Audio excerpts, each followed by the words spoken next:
Hey y'all, thanks for stopping in. Appreciate you taking time out of y'all's busy schedule, stop in and see what it is I'm up to.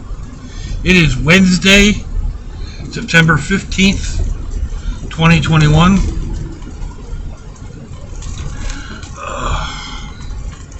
And we are on the road again. I'm going to pick up the cheap rats. Right now in Jacksonville, Florida, it is 89 degrees Fahrenheit. Humidity is at, what did I read that as? 65%, 31 degrees Celsius. So it is not cooling down like I hoped it would cool down this time of year.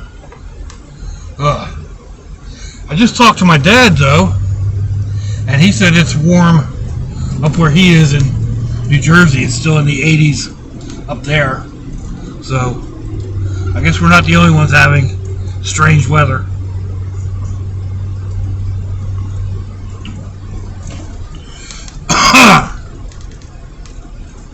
Anyway, kind of played phone tag with Dad.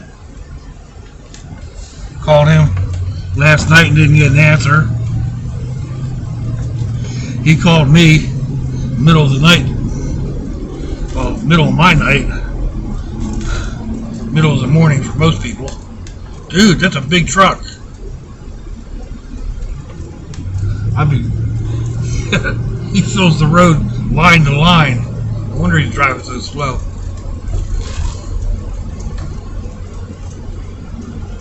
Anyway, finally got in touch with him. Talking about his great grandkid who just came home with a test the other day that we've always known this kid was bright, but this test just boggles the mind. He's 10 years old in 6th grade, or 11 years old in 6th grade. I forget. He might be 11 now. But anyway, they did this placement test or whatever, and he placed in the 99 plus percentile of the nation. So he's in the top 1%. And in some things he's like 99.7, 99.9. I mean, testing at 12th grade levels for reading and 12th grade and up for math, and like I said, kind of mind-boggling. You don't know what to do with it. You don't know how to process it. It's like, and it's not like it kind of totally blows us away that we didn't suspect it. We've always known that he's very, very intelligent. Just the conversation he has. It doesn't seem like you're talking to a kid. Or, like my dad just relayed some information.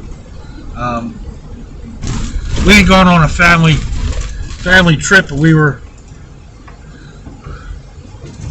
my mom and dad were there, and my mom was talking about the Eiffel Tower, something about the Eiffel Tower, and cage manager kind of sat there quietly, didn't have much to say. But then the next day, or later that evening, or something, he comes up and starts telling Gigi about the Eiffel Tower, how tall it is, and when it was built, and how much steel was in it. He going online apparently, and figuring that Gigi had an interest in it. He found out as much as he could and shared that information. So anyway, just one of those super proud moments I wanted to share with my dad. He said it made his day. I'm sure it did, because it made my day when I heard it.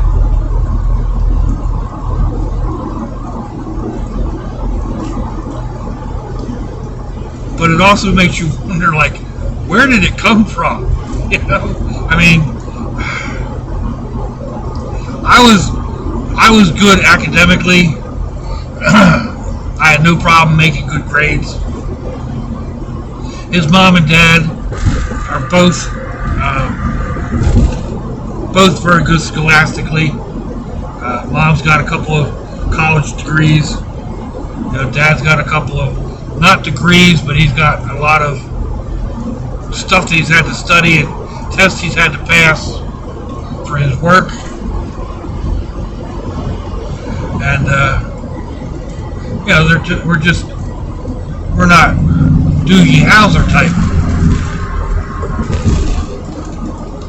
And Cage isn't really Doogie Howser like Mensa type thing either. He's just very bright, very, very bright. 10 or 11-year-old, however old he is. I'm trying to remember. I'm pretty sure they just turned 11. The hard part is, like, I've got the other G-Brat that's the same age, actually a couple of months older, and he wants to know why Cage is so smart and he's not. What can you say? I'm not as smart as Cage is, you know? He's very, very smart on his own, in his own rights, but he's not at that level. Not many people are. You know, I mean, I haven't played chess with KJ since he was 4 because he would beat me all the time. At that age, he wasn't a very good sportsman either. And it wasn't like I could play him hard. He would beat me quick. You know? He would beat his mom and dad quick. So nobody will play checkers with him or play chess with him. A friend's daughter who really likes playing chess. They would play online, and she won't play with him online anymore because he always wins.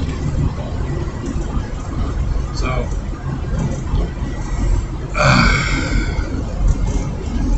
like I said, bragging points.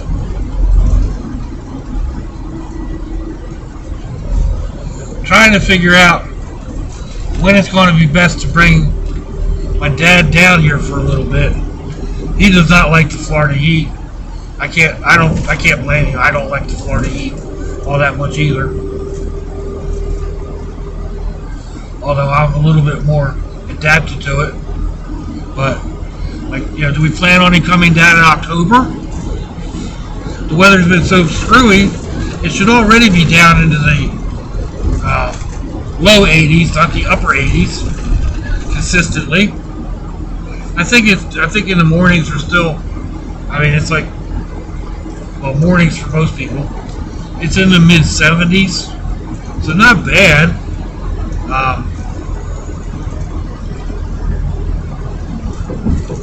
But yeah, we need to figure out when the best time to bring him down is.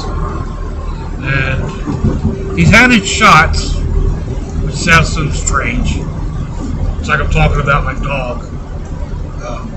Anyway, he's had his second jab. So if he wanted to, he could fly. But he's expressed an interest in the train because he's never ridden the train. He's 86, 87. I don't know. He's never ridden in the train, in the car of the train. Growing up, he had an aunt, my great aunt Georgette, who worked for the Reading Railroad. She worked up in one of the switching towers and lived right across the street. But Dad and his brother used to get to ride in the engine.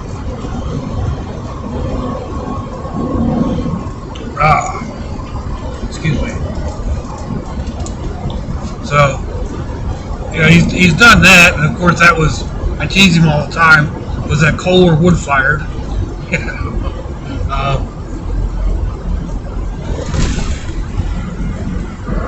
But the trains nowadays are a lot different than they were back in the 40s.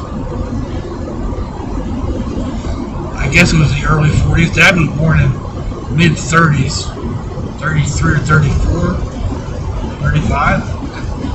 I don't know. I'm terrible with numbers. But anyway, he's never ridden the train, so there's that. The sleeping berth, he'd have to get off, change trains or something. But like we talked about, he doesn't have any problem going to sleep in his lounge chair, so he wouldn't have a problem sleeping in the seat on the train. I was able to sleep in the seat on the train, so I'm sure he'd have no problem. So he's got some decisions to make. When is the primary thing, and which way. But we can't wait. You can't wait too long to get tickets. You have to get tickets so far in advance. I'm not exactly sure how far, but I don't think it's like you used to be able to walk up to the train station and get a ticket on the next train out. I don't know if you can still do that or not. You can still do it on the bus, but he's not taking the bus. That's like almost a 2-day trip. It's 18 hours by train, 18 to 20 hours by train. And it's like 25 hours or 26 hours by bus. I think the last time we checked it. But I don't know.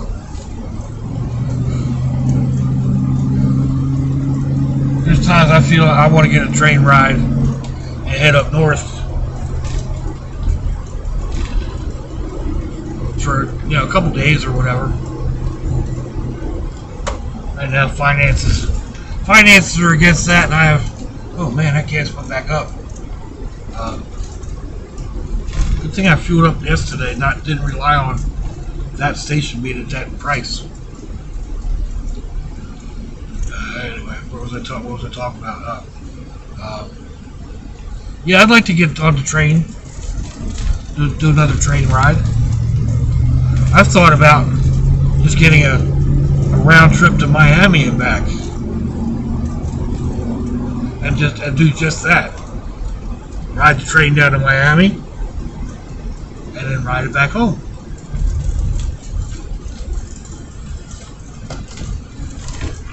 I still may do that.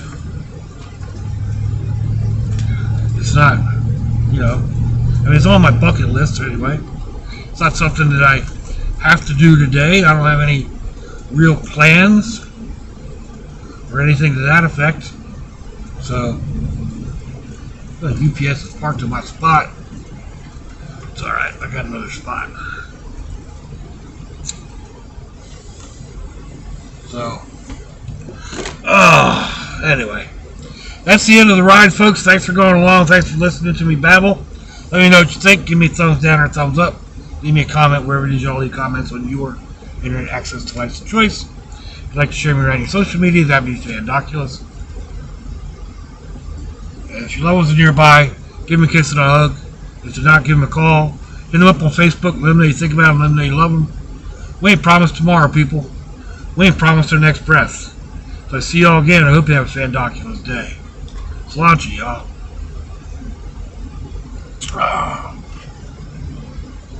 Bye-bye. Is this whole thing crooked? It looks like it to me. It won't stay there.